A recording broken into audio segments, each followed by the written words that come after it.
ready to race? This is the Big Brother Amazing Race. It's on! The Amazing Race returns. CBS Thursday at 9:30, 8:30 Central. Reminder. Did I pass? No. Your DMV appointment is October 13th. Slow day. This week, Welcome to the annual football's all new with Scarlett Johansson, Senator Chris Murphy, and from Elsbeth, Harry Preston. CBS This Week. I work with the police.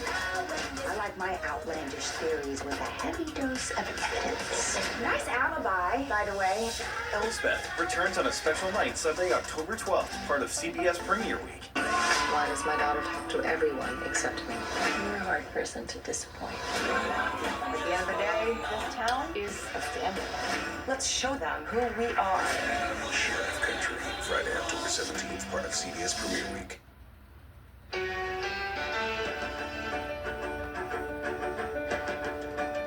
Fever coach Stephanie White used the word relentless to describe her squad often over the course of the past couple months. That was certainly accurate in the Game 3 win against Atlanta to advance, and more of the same on Sunday to open the semifinals in Las Vegas. The Fever built a 9-point lead in the opening quarter. Yeah, I feel good. I mean, our group has seen it all. We wanted to come in and be the aggressor right away to make sure that we were dictating on the defensive end, and we were dictating from a pace standpoint. But the bigger run came in the third. Vegas got within 3, but then the Fever flexed their offense. Lexi Hull was held scoreless for the first 26 minutes, her first three-pointer sparking the run. Odyssey Sims continues finding her stride in this Fever lineup.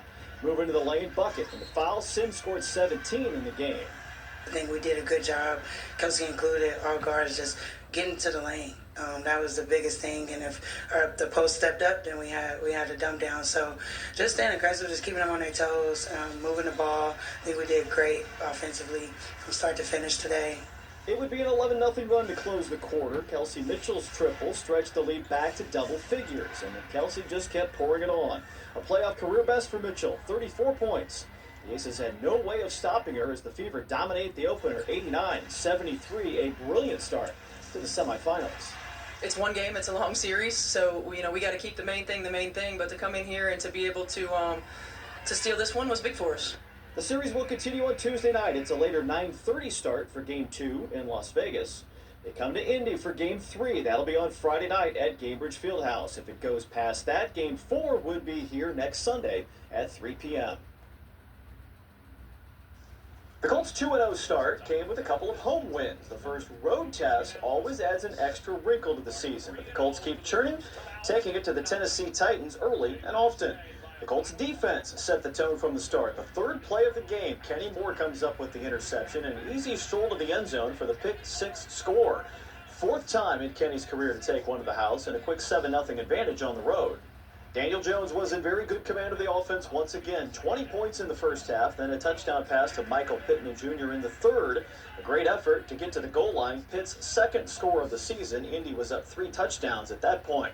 I think every time we step out there, every time we get the ball, we expect to execute and go down the field and score. So, no, I don't think the expectation changes at any point, whether we're playing, regardless of how it's going. How about another banner day for Jonathan Taylor? 102 rushing yards and 3 touchdowns, a 46-yard burst, perhaps his best of the season thus far for one of those scores. The Colts get a season-best 41 points on the day, taking their record to 3-0. The offensive line paved the way for them.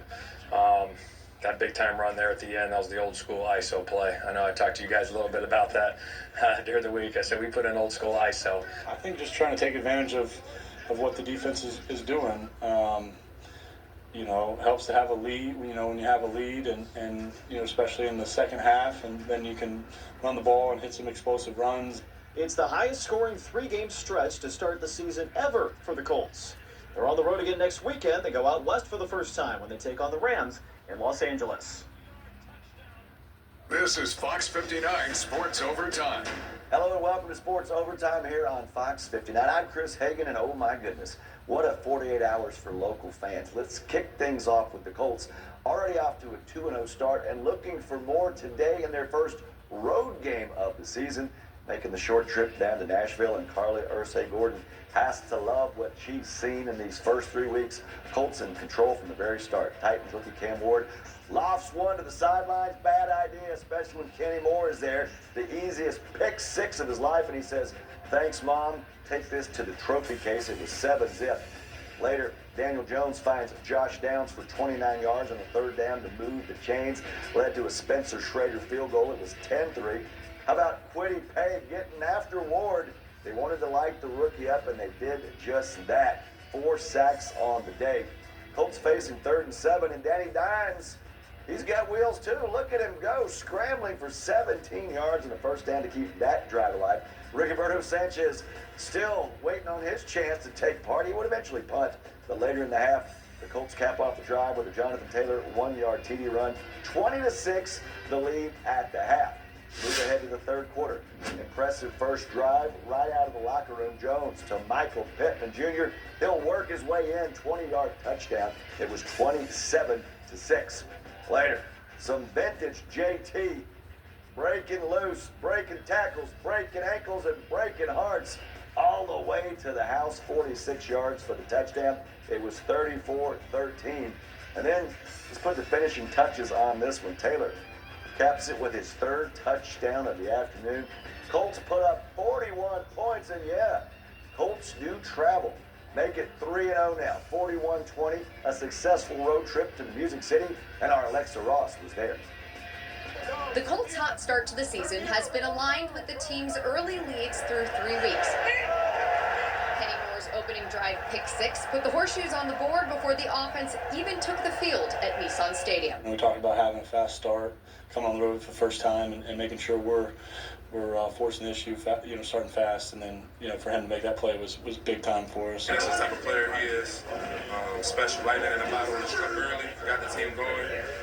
Listen, when he gets the end zone early like that, I'm like, look, he might go for 2, might go for 3. You know how he usually gets. So I'm glad Kenny was able to get that play early and get the offense going. The Titans defense had no answer for Jonathan Taylor. His 3-touchdown day highlighted by a 46-yard rush full of broken tackles into the end zone. Every single week we always, try to see what looks are advantageous for us, but ultimately it comes down to executing him on Sundays. It was a hell of a job up front, Warren leading, and then obviously 2-8 breaking the tackles and getting through there for the big run. It was fun. It was like old school smash mouth football. The Colts' 21-point victory over the Titans was the first time they've scored more than 40 points since 2021. The direct result of head coach Shane Steichen's philosophy: throw to score and run to win. It's all about playing complementary football, not only with offense and defense, but also within the offense. Guys in the backfield, we got to help the guys on the perimeter. The guys on the perimeter have to help us in the backfield, and we all have to help, Daniel, in order to make sure that we're all in our spots, executing our assignments. Whether, people want to believe that, we're a top offense or not, all that matters is us is keep stacking wins. As long as we keep stacking wins, the record will speak for itself. The Horseshoes hope to keep things rolling on the road next week against the Rams. With the Colts in Nashville, I'm Alexa Ross. All right, let's bring in JMV now from 93.5, 107.5 The Fan. John, let's get right to it. A lot to talk about. First, how about the Fever? How about the Fever, too? On the road, game 1 against Vegas, the favorite, getting it done again. And you and I talked about this on my show, Chris, on Friday. The best player on the Fever is Kelsey Mitchell. And I think she's established that fully. But I still don't get, because they ran through all these different players because of the injuries, how was, Odyssey Sims not on anybody's team whatsoever? Because, Chris, she was one of the top 5 players on the floor in that game that had a ton of talent earlier today. So those are some things I don't understand. But, man, it just kind of stirs the echoes a little bit of the Pacers, does it not, in the postseason? Because not only are you doing it, but you're doing it against the odds, and then most of the time you're doing it in some dramatic fashion. It's been pretty special, it has. Yeah, Vegas, one of the hottest teams in the league. They have the MVP, but here the Fever is now with home court advantage. Let's shift gears back to the Colts. 3-0. The good news is they're 3-0. Now, the bad news is maybe it's because they play teams that are combined 1-8, but you play the schedule in front of you, and that's what the Horseshoe have done thus far. That's what matters. You don't want to go down there and slip up in the Tennessee mess, and that's exactly what it is. I mean, it's a mess. And what they did is they went down on a trip, and they made it a business trip. And it was nothing more than that, really. And they took what Tennessee gave them, which was ample because Tennessee's not any good. And then you move on to the ultimate gauge so far this season is going to be in Southern California, Chris, coming up next week with the LA Rams, who have to be massively disappointed after what took place on that final play in Philly a little bit earlier today. But, yeah, all the way around, if you want to nitpick, you look at the injuries in the secondary, right? You kind of wonder if they're going to have to go out and bring somebody else in on that secondary. We'll watch Kenny Moore's situation. Certainly, I haven't heard a thing as of right now. But the other thing is, you got to get after the quarterback. You got to supply a little bit of pressure. They're not doing that. We were hoping Leatu Latu would be that major component consistently. He was back today. They need that. They're going to need that with some of the teams they're playing coming up here for sure. Well, we talked about that offense and Daniel Jones. We said, okay, week 1, that's 1 week, but now 2, now 3 weeks. And also you throw in Jonathan Taylor, the ASC Offensive Player of the Week, doing what he did today. And this is the dreams come true of what Chris Ballard and company hoped for with this offense. Yeah, and your fingers crossed, and a lot of hope was right there, too. And really fans as well. You've been searching for, this quarterback. You saw today, Chris, you had 5 teams have backup quarterbacks in starting roles, including Mac Jones in San Francisco, who had started the previous week. I mean, teams are having to get it done early. It's funny, when a team is good like the Colts have established so far, the 3-0, oftentimes good fortune rides along. We saw that last week. And then how about trying to navigate through the injury situations? And the one position we're not talking about for the first time it's taken forever around here is the quarterback position, because it's been solidified for the first 3 games via Daniel Jones. A lot to talk about on the show tomorrow at 3, John. And I didn't even mention your Cincinnati Reds back in the mix. Playoff fever, the Indiana fever, and now the Colts, and IU as well with a big win. So much going on. We'll be listening to you tomorrow, and we'll talk to you the same time next week. Thank you, Chris. Let's hit a break, and then it's Joel A. Erickson from the Indy Star. Stay tuned. We're coming right back.